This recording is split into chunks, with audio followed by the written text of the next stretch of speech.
It's Wednesday, October 26th here at the West End Gun Club, here at the Rimfire range. Came out here on my day off from work to run through the November 2022 NRL22 course of fire. But beforehand, I was testing on my Vudoo, and you might notice that it's sitting in the MPA BA comp chassis, which is what it sat in originally. Had it in the Matrix Pro, and if you've been following recent events, I've been having this sudden, I guess, group size expansion, like a bunch of flyers. It just doesn't group with Center-X that I had lot tested at Lapua at the Capstone Rimfire Performance Center. It was lot tested and it shot fine. Back in October 2021, I bought a case. Fast forward to now, this is almost end of October 2022. I cracked open that case maybe 2 months ago. And it was shooting okay. I don't remember it was shooting great, but it was shooting okay. And out of nowhere, it just started shooting terribly. And I sent in the bolt to Vudoo because someone reached out to me and said, you might want to look at the firing pin spring. And that could be causing problems with light strikes and flyers. So I said, sure, why not? So Vudoo put in a 22-pound firing pin spring. Hasn't solved the problem. Lapua Center-X, that lot that I bought a case of from Capstone, still shoots like crap. And so I said, you know what? One of the factors, or one of the changes I made since then, was putting it in the Matrix Pro chassis. So I said, why not? Let's take it out, put it in the BA comp chassis, see what happens. So I brought it out to the MPA BA comp chassis, decided to shoot 2 10-round strings, and it still shoots like crap. And I got a little bit of Midas Plus, which I still have. I think I checked at home, I still got 2 more boxes, so I got enough to shoot maybe 1 match with Midas Plus. But I just shot 10 rounds without even doing like a dead string in between, ammo, and it shoots good. It shoots well within like a 10-round string without even trying, and not even like trying to milk the group. It shoots like I would expect it to. So that leaves me in the quandary. I mean, I've pretty much eliminated most factors as far as the gun. I don't know why it's starting to shoot Center-X like crap. I tried cleaning it out really well. I may try to clean it out again, and Vudoo mentioned, hey, you should use a bore scope. I don't have a bore scope. Frankly, I'm afraid to look down a bore scope because I just don't want to see what it looks like, because you never know. I mean, that stuff is scary. My gunsmith I can ask my gunsmith, he has a bore scope, maybe I'll ask him to bring it out to the range and take a look at it, because they're thinking maybe I have some carbon ring. But if you have carbon ring, you expect other ammo to shoot poorly as well, right? Because Midas Plus and Center-X are pretty much almost like 100% the same as far as I know, as far as dimensions and whatnot. So anyway, I just wanted to try this morning before I started shooting the November stages. But I'm gonna go ahead and we'll pull in the target, or we'll take a quick look at the target, because I'm probably gonna also confirm my 1022 this morning, and I want to also try to true up my 1022. I'll put the target on 100 to make sure everything's okay, but let's go take a look at the target really quickly, so you can see what it looks like this morning. Go ahead and ignore this line here. This is from last Sunday, and I was reusing this paper, so I put some black markers, although that was from the prior day. Anyway, here's the first 10-shot group. It kind of groups okay here, but then you get these flyers. And this, again, you're getting these flyers here. I mean, I say it groups terribly, but I mean, I would say that's about 3/4 of an inch at 50, which to me is terrible. And here's the Vudoo string, the Midas Plus string. Without even trying, this is a 10-shot group.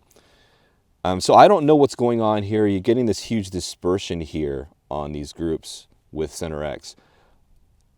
Behind the scope, it looks really bad. Up close, it doesn't look as bad, but to me, this is unacceptable. I mean, you're not going to win a match. In NRL22, even on the short course with the 100-yard course of fire, this is not suitable, in my opinion, at 50 yards. You're just not going to shoot well, or you're not going to perform well. It's not going where you're aiming.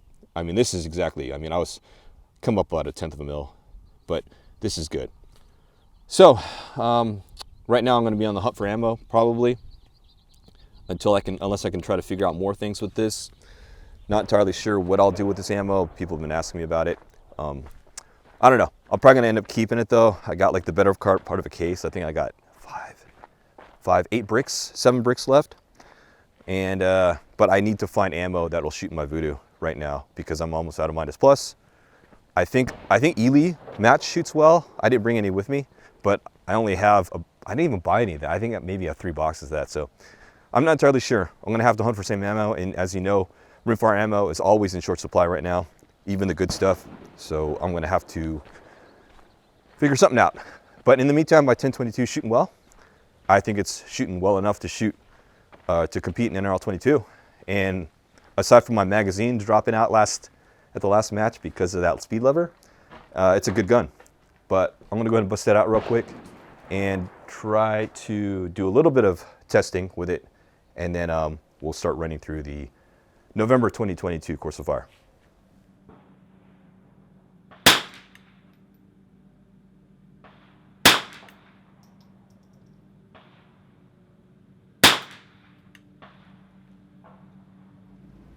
Let's kick off the run through of the November 2022 NRL22 course of fire with a ladder A-frame, 122nd part time, 10 rounds. We have a single 3-inch target at 80 yards.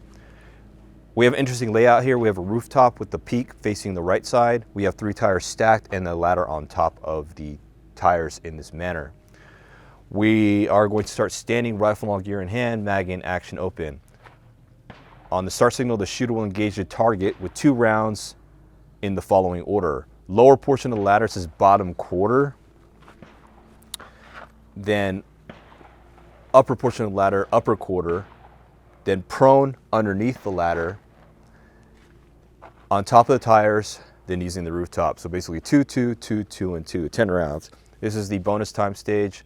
So if you, or bonus point stage. So if you finish with extra time on the clock, you get bonus points. It seems pretty complex in terms of the props, but doesn't look too difficult in terms of what you're doing here. It's pretty straightforward. It's just adding a little flavor to it. I have an idea of how I'm going to shoot it in my head. Tires should be stable enough for what I want to do. And this is all predicated on the SkyPod, of course. Anyway, let's go ahead and try it out. We're on the far edge of the range though, because this is such a wide footprint. I don't want it here because there's so many of these poles, and then the overhang, like support beams, those are blocking. So I had to put on the far right side in the dirt off of the concrete pad, and the target is on the way edge of the range. So I want to impact area rather. So I'm going to have to check to see if we can actually see the target from the prone position. I think we can. Anyway, let's go ahead and check it out.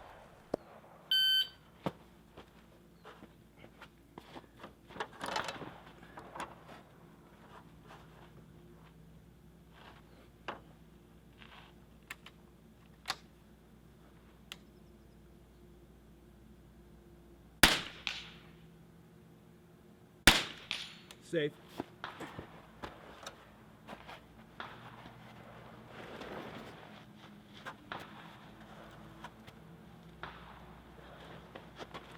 Upper quarter, I think he said.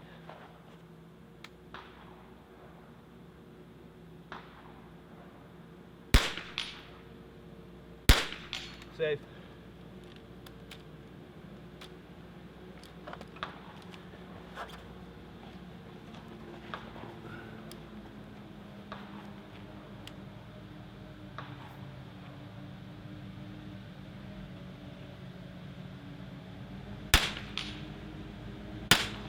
Safe.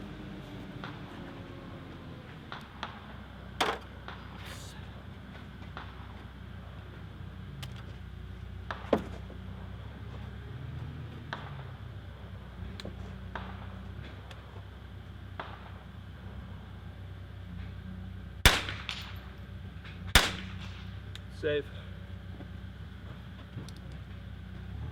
I think I missed that shot. I should have waited for this target to start moving.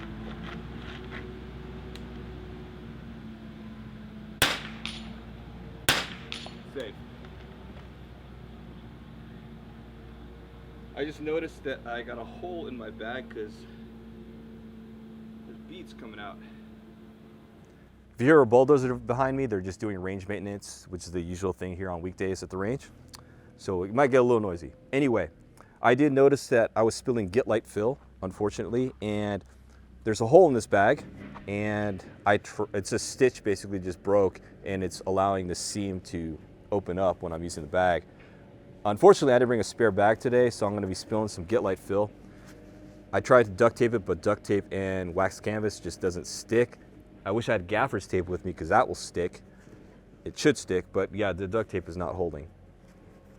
Anyway, as far as this stage is concerned, it's pretty straightforward. It's the bonus time stage, and the bonus time stage usually is really straightforward and is more along the lines of just breaking clean shots on a relatively decently sized target.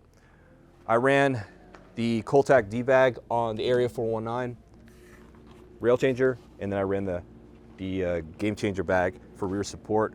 From this position, I pretty much just ran the D-bag. Sorry, I had to put the bipod legs up, of course, for the ladder stage, but I used the Coltac D-bag on the ladder, game changer for rear support, transition to the upper side. I could have just ran it like this, but I put my game changer for a little bit more height off the ladder because of the bipod legs, and stacked my D-bag on top of that. Transitioned to prone pretty quickly, just dropped my legs, ran underneath the ladder, bipod for some front support, game changer for rear support, transitioned to the tire, and if you saw or noticed, I used my bipod legs on the tire and then the game changer for rear support here, simple enough, and then transition to the rooftop, canting the bipod and using the game changer for rear support.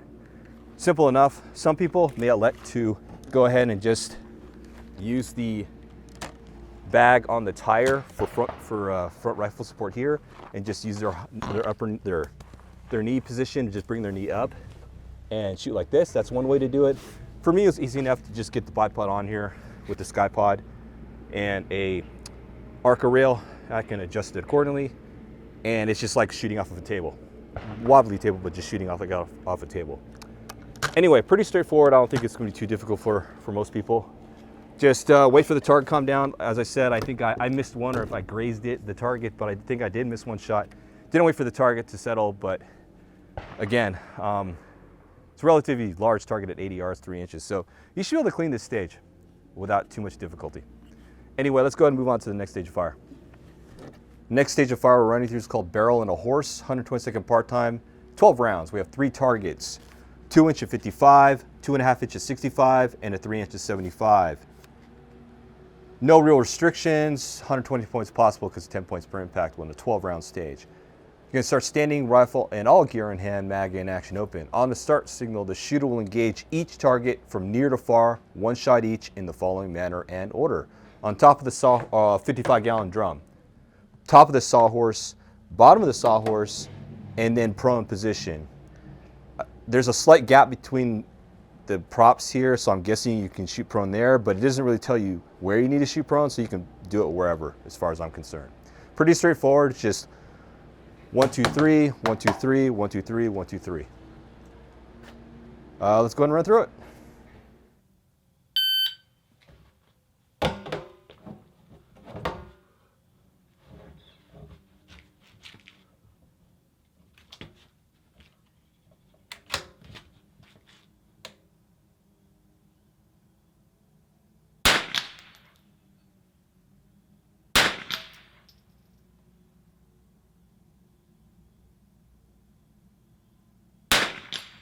Safe. Top of sawhorse.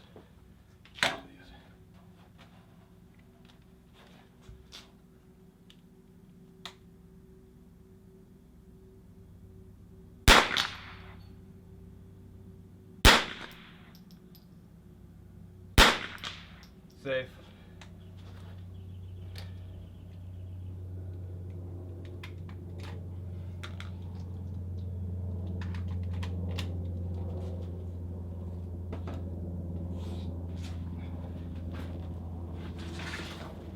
Blind pod's not touching the ground.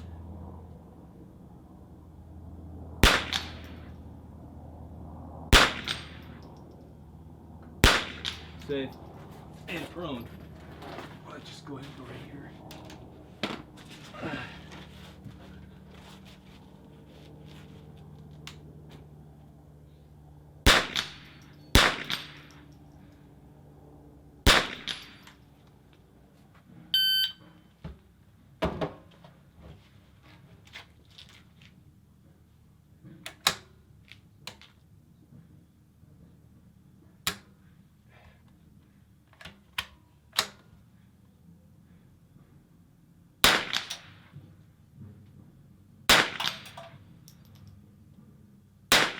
Safe. Top of sawhorse.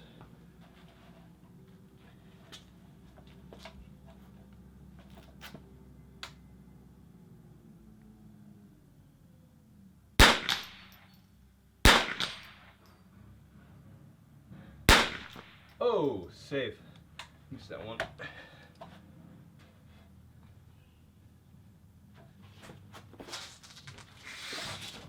Bipod's off the ground.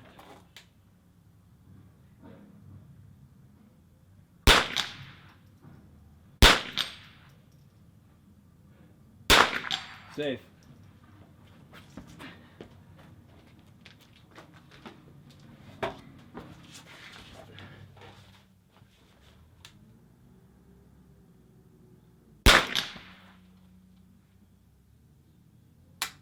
Oh, forgot my mag change.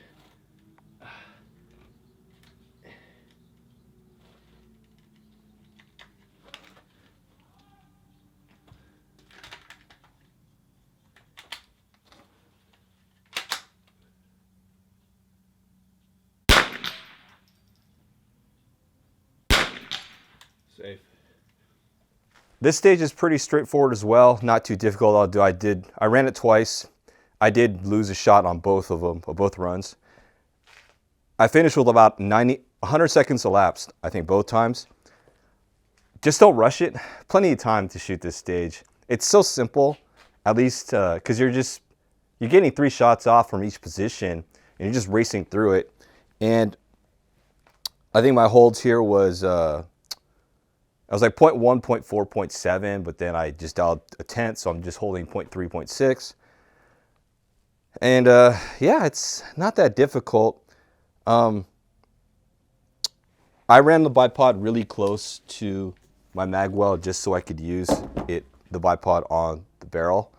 That does affect me here though, because I'm running running the bag, this on top of the bag, so that makes me a little less stable here. I guess what I could have quickly done with a quick release lever is just slid my bipod forward a little bit so I can get more rail space for my bag, and maybe I'll do that next time. However, from the bottom of the sawhorse, having it run back like this, I'm able to jam my gun into this sawhorse for a sort of as a barricade stop, and just leaning into it. So that adds a lot more stability.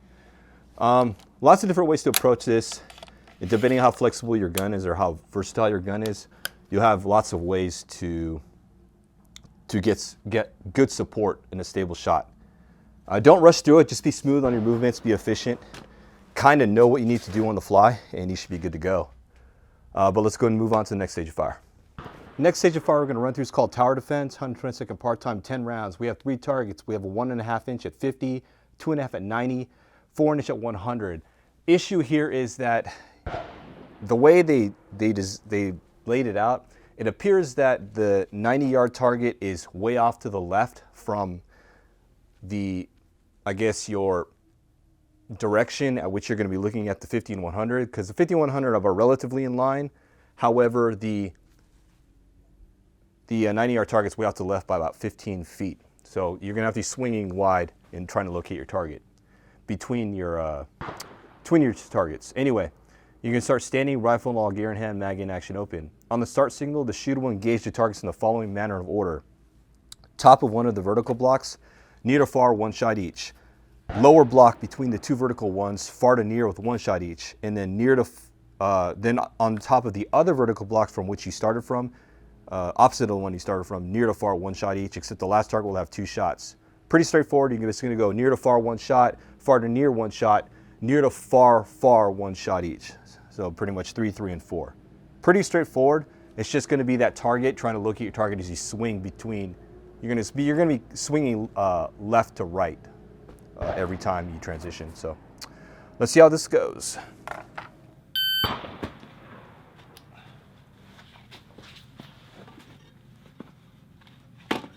Okay, the bipod's gonna be a problem here. All right.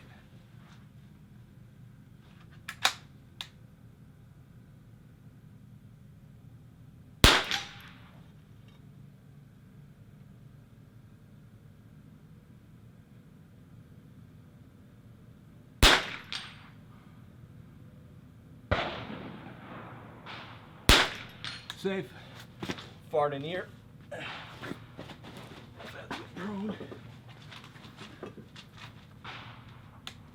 Far to near one.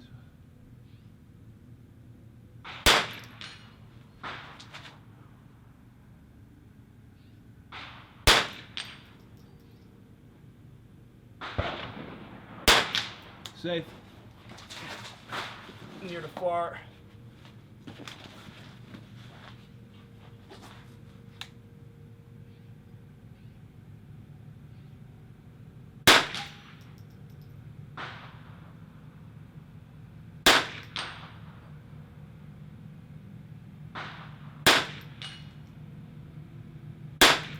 Oh, I missed one. 79 elapsed, so I went through pretty fast. Could have went slower. This stage is relatively straightforward. I missed my last shot. Shouldn't have rushed it. I had plenty of time. I only had 80 seconds elapsed. One thing to note here, if you're going to shoot like this, if you're going to use like a flat bag like the Coltac D bag like I did here, problem is your bipod might hit the brick. So that's kind of a problem for me. Granted, we are shooting at an upward angle, so that might not be a big deal, although I may just take this off. Although I do like the counterweight on the front, but I think I'll just take my bipod off. I'll remember to do that because it's just going to get in the way of the center blocks. I did use a pump pillow. If you got one of these or a larger bag, definitely use that for your rear support. It'll help you out. I shot like kind of a crouched squatting position here, and I just used the bag kind of right here on my support elbow and just sort of use that to support the rifle with my support hand, and then from there was able to get a decent trigger pull. However,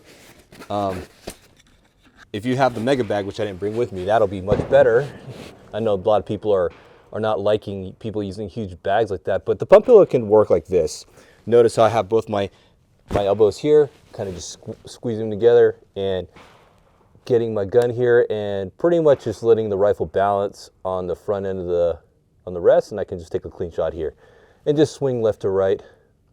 I didn't dial parallax. I had my parallax set for roughly 90 to 100 yards, and I didn't bother to adjust for the 50 yard. It wasn't a big deal. It shouldn't be a problem hitting the 50. I think it's a, what is it, a 2 inch? A 1.5 inch. That's big enough. Big enough to hit without adjusting parallax. And I think I was 0, 1.2, 1.6 for my holds, and that was kind of it for that. Again, pretty straightforward. I finished with plenty of time. Just know your transitions and like be efficient again, and you should be able to clean the stage. You should have plenty of time to break clean shots and clean this stage. Anyway, let's go ahead and move on to the next stage of fire. The next stage of fire running through is called 2 to 1x4, 120-second part time, 12 rounds. We have a 1 and a 2 inch on a double hanger at 75 yards. We have a tank trap with a rope in between it and between the bottom legs, 2 of them.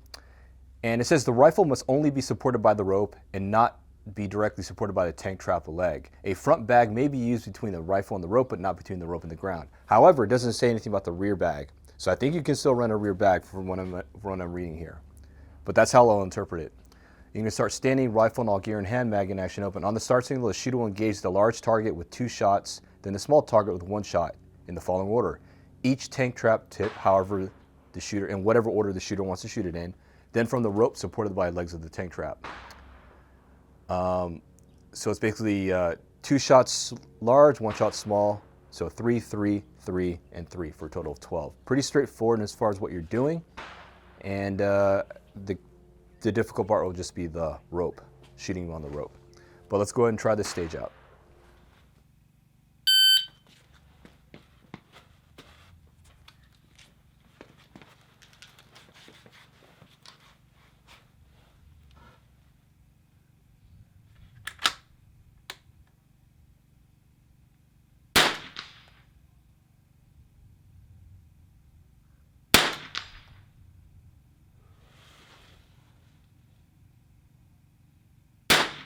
Missed.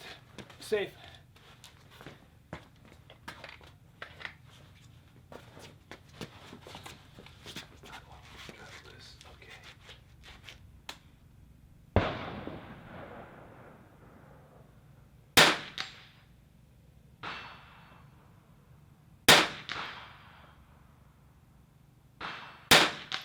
Safe.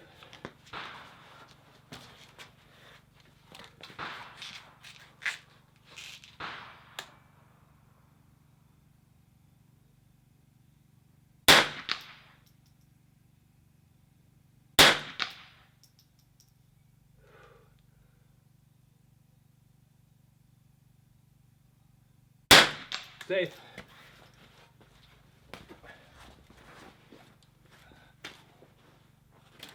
Okay. My pot's gonna be away.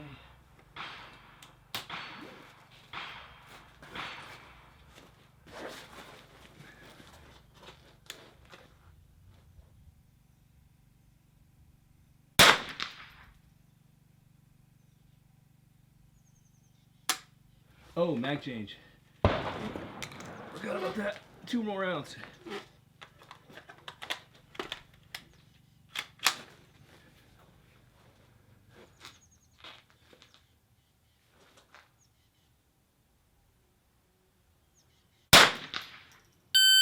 Timed out. Jacked myself up on the mag change.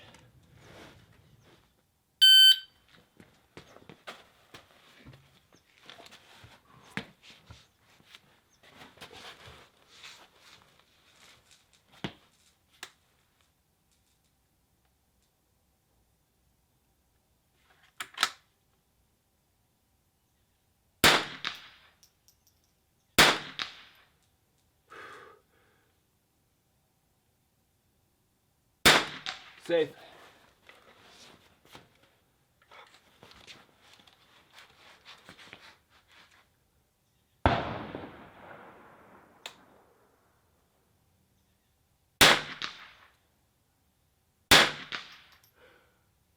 Targets are swinging. Miss. Safe.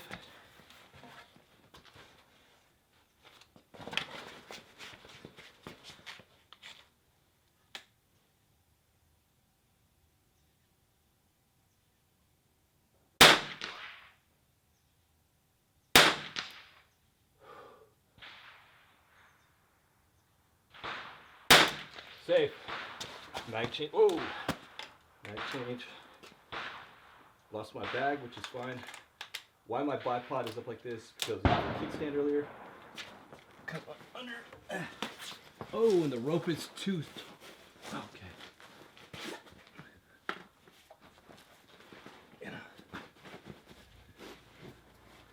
Problem is the rope is too sinking low. All right. This is why I do dry runs. Okay.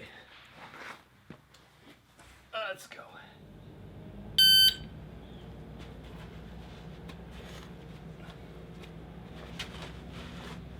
It's not gonna help any, so we're good here.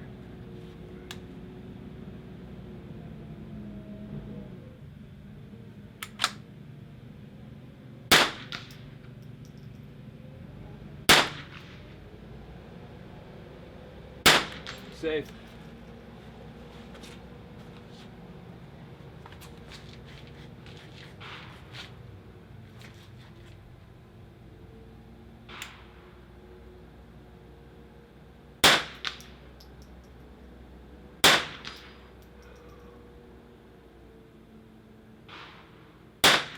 Safe.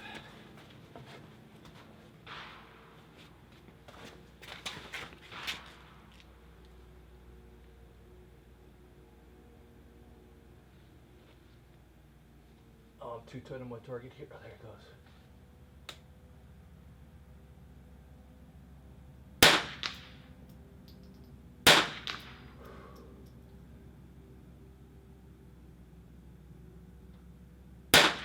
Safe. It's 2 on a small target. Yeah, we're gonna come find the rope here.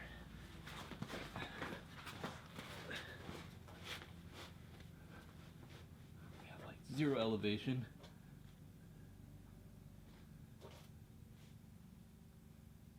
I'm too tight on my magnification, which is a rookie mistake.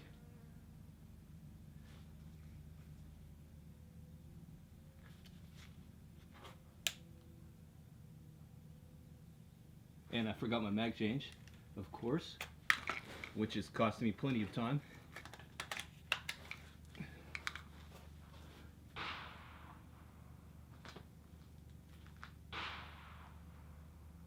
Yep.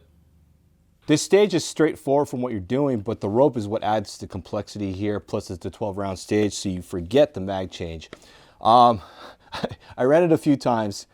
I forgot the mag change, I think on the first and the third time, but the second time I ran it, this rope just sunk down. And I need to come up with a better way to put a rope on tank trap legs. I hate the rope stages on tank traps, not because it's difficult to shoot, it's just difficult to set up so it stays stable. Because these things have a tendency to just, you know, I can't tie a knot. I wasn't in the Navy or anything, so I don't know. Haven't sailed, I don't know anything about knots. But I got to come up with a good way to get this rope so that it stays in one place the entire match. Because it just, if it starts to sag down and go below the leg, the knot comes, you know, less taut, then yeah, it really becomes a problem.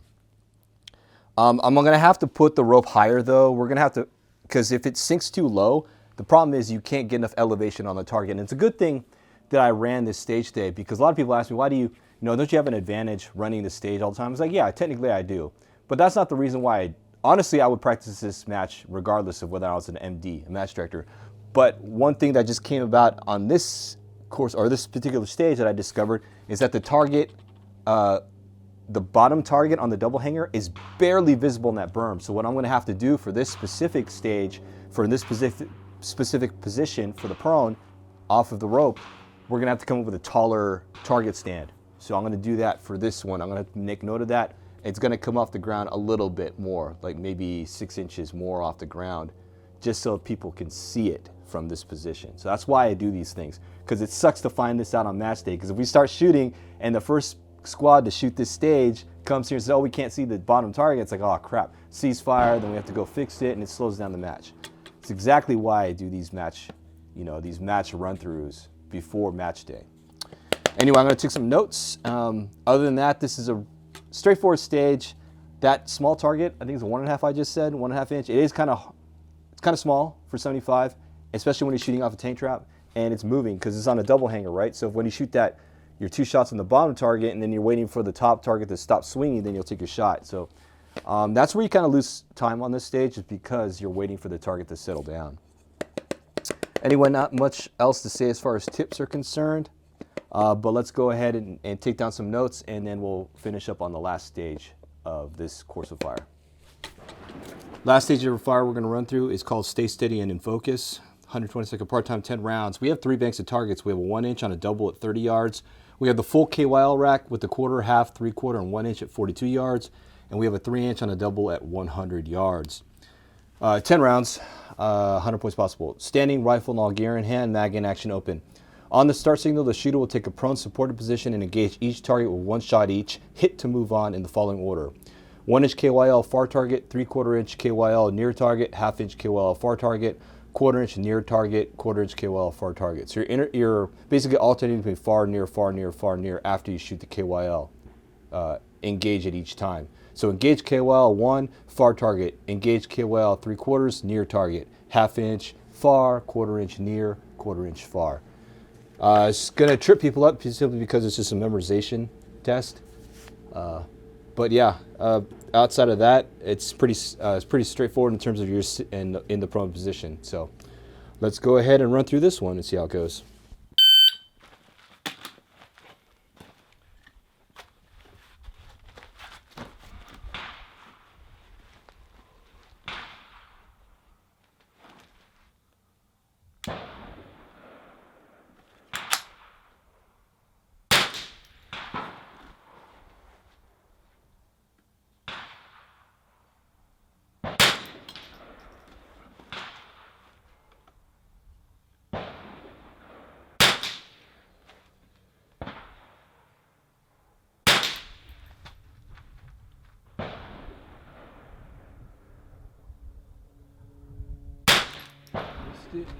Plus hit to move on.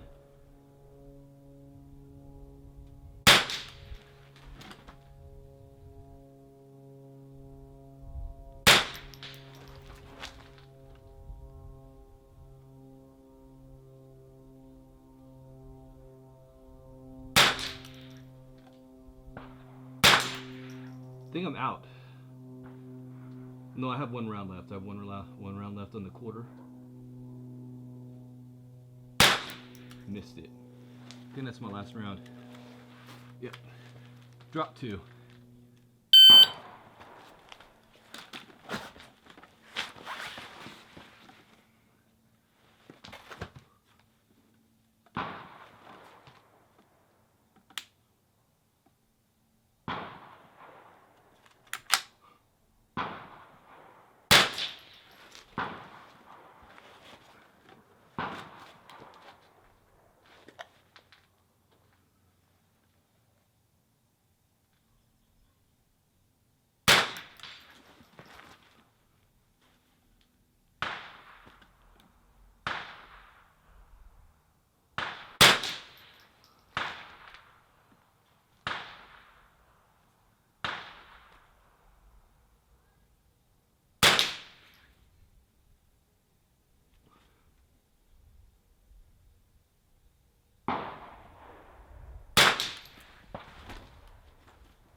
Barely grazed it.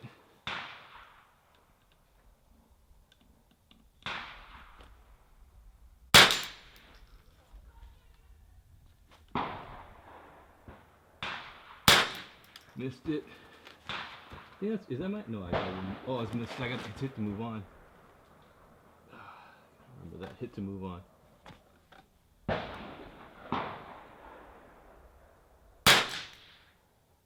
That's my last round. I ran this stage twice. The first time around, I finished with only 80 seconds a lap. Second time around, 100 seconds elapsed. I missed a round on both runs. However, I feel like you have plenty of time to actually adjust your parallax, which I think will help you out. First run, I just set my parallax roughly to the KYL, shot that, and then didn't bother to adjust parallax for the 100. I feel like you should go ahead and just take the opportunity to adjust parallax every time you transition, at least between KYL and the far target. It might help you out, but definitely dial your parallax for the KYL. Don't have to dial for 30, but if you set for the KYL, don't bother to dial for 30, but definitely adjust it for 100. It should help you out a little bit. It is a 3-inch target at 100 yards, but I feel like it will make a difference. And I actually was dialed in a max at 27x. I don't recommend that because you may end up finding yourself trying to hunt the target. But I would go ahead and at least go to max power once you get on KYL if you can on the quarter, just to help yourself out. At least for me, it gives me more comfort. Anyway, that's it for this stage. Relatively simple, just a hit. It's a hit to move on type thing. So don't forget that, because I did lose some time there trying to moving from position to, or target to target, and then losing some times because realizing, oh, it's a hit to move on. I got to go back to that target, not transition. So anyway, that's it for this course of fire. Let's go ahead and start cleaning stuff up. I got to make notes of where some stuff is at. Although I do want to put my paper target out 100 and just double check my 1022 at 100 yards and see how it groups and where the dope or the drop is, if it's really 1.6 or 1.7 these conditions. But anyway, let's get and start winding down this range session.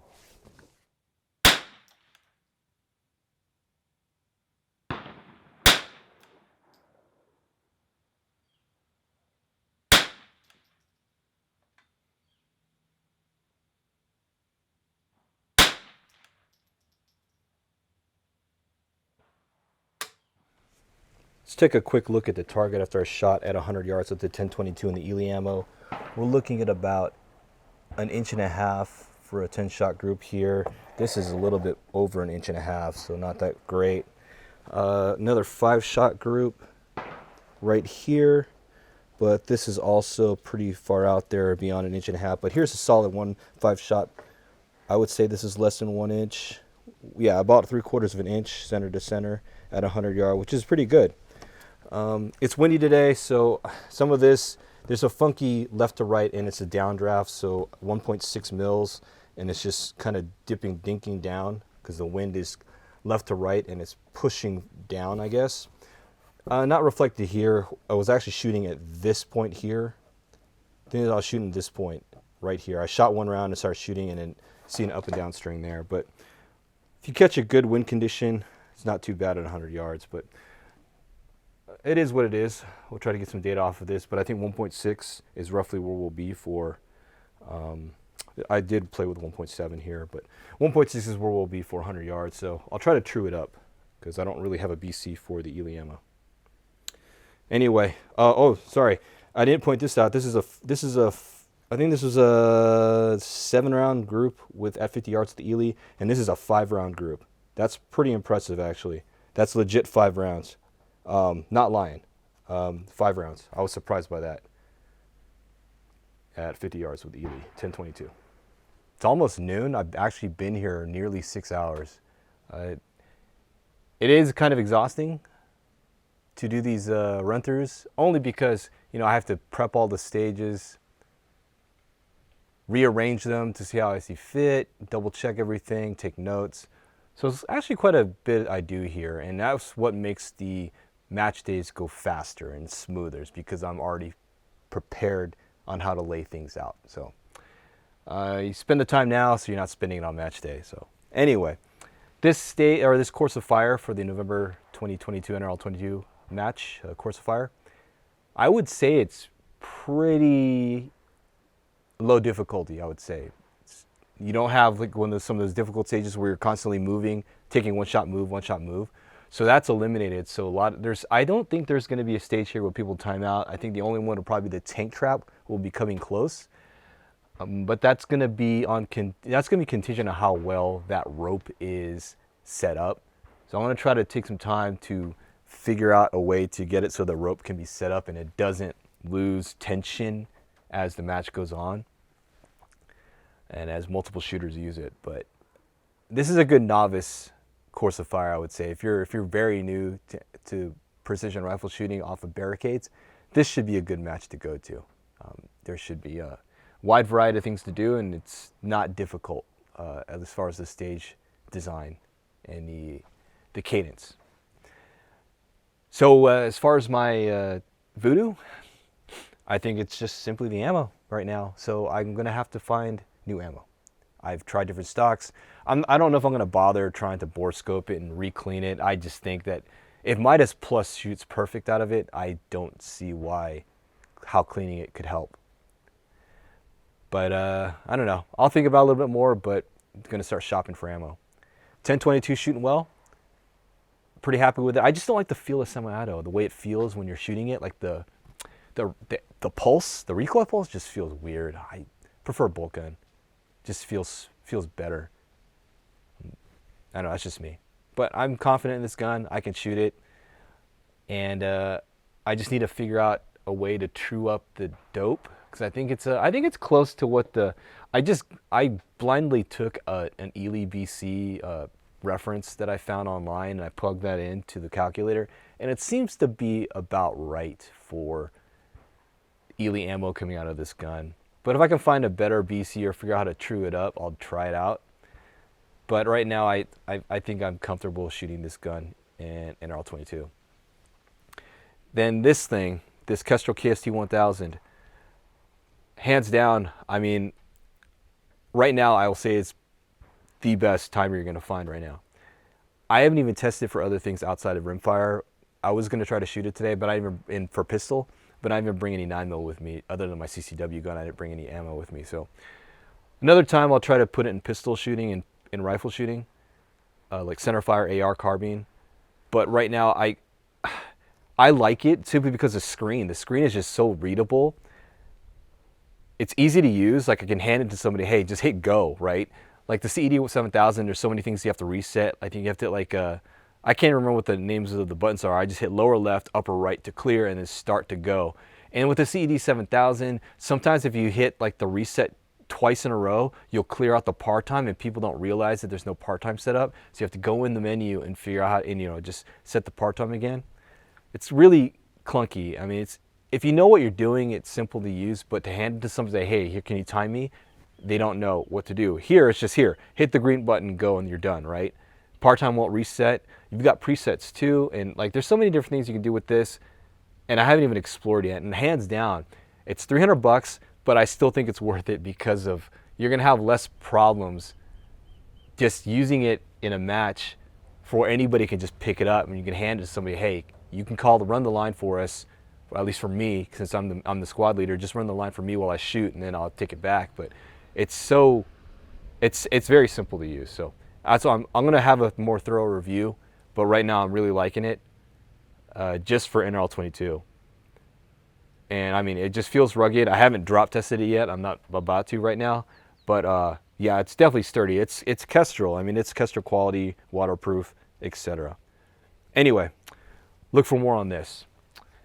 That's pretty much it for today. I'm gonna go get out of here, run some errands, and then head home, clean up, and cut this vlog.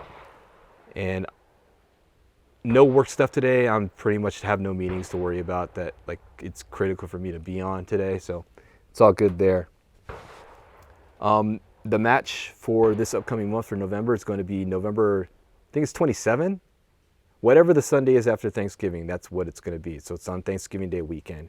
That's when our match is going to be. So look forward to that. And if you're interested, if you're not staying in town for Thanksgiving, like if you're in the SoCal area and you have nothing to do on Sunday, definitely come out to this match, try it out. Anyway, that's it for today. October 26th, Wednesday here at the West End Gun Club. Thanks for watching. I'll see you in the next vlog.